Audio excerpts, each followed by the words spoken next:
वंचित बहुजन आघाडीचे अध्यक्ष प्रकाश आंबेडकर आपल्यासोबत आहेत. त्यांच्याशी आपण या ठिकाणी बातचीत करणार आहोत. सर, नीट परीक्षा, पेपरफुटी प्रकरण आणि घोटाळे, विद्यार्थ्यांची आत्महत्या या सगळ्याच्या पार्श्वभूमीवरती आंदोलन सुरू आहे देशभरामध्ये, राज्यभरामध्ये.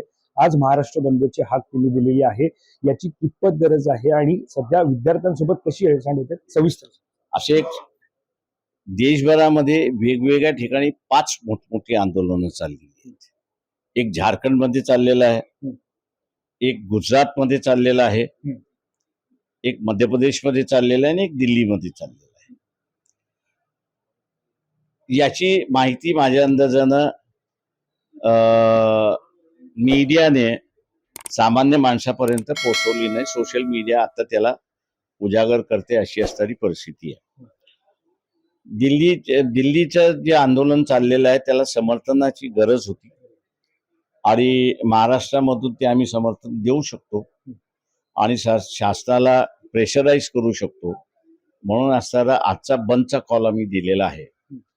या बंदचा कॉल यशस्वी होऊ नये यासाठी पोलीस मार्फत सरकार जे आहे ते ज्याला आपल्याला म्हणता येईल की आत्तापर्यंत 3,500 कार्यकर्त्यांना नोटीस देऊन डिटेन करण्यात आलेलं आहे. काही कार्यकर्त्यांच्या घरामध्ये पोलीस जाऊन बसलेली आहे, जे सापडत नाही ते आणि त्यांना धमकवत आहेत.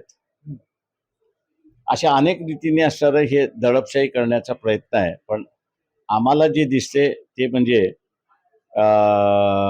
काही शाळा उघड्या राहाव्यात पण RSS विचारसरणीची जी आहे त्यांनी ते ठेवलेले आहेत, पण लोक जे आहेत ते सहभाग देतात आहेत असं आम्हाला दिसतंय.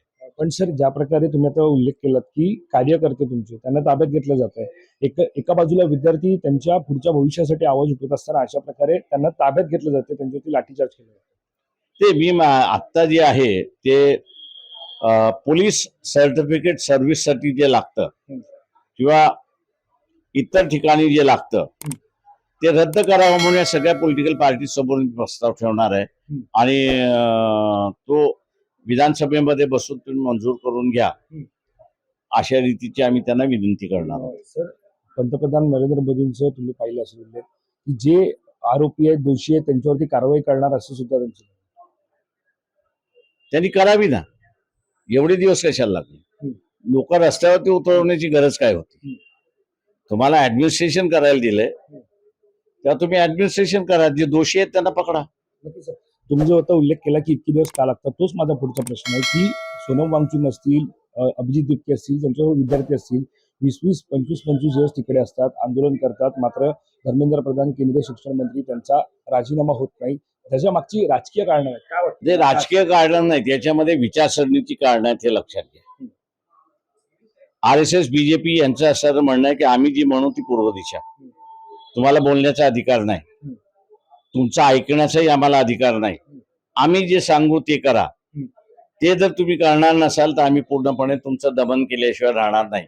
आणि ते दिल्लीमध्ये ही त्यांची विचारसरणी आपल्याला त्या ठिकाणी दिसते. शेवटचा प्रश्न, तुम्ही ज्या प्रकारे महाराष्ट्र बंदची हाक दिली त्याचप्रमाणे आज राज ठाकरे यांनी सुद्धा पत्रकार परिषद बोलवली. काल त्यांनी विद्यार्थ्यांची सुद्धा पत्रकार परिषद काय बोलतात ते बोलून मी बोलतो ना.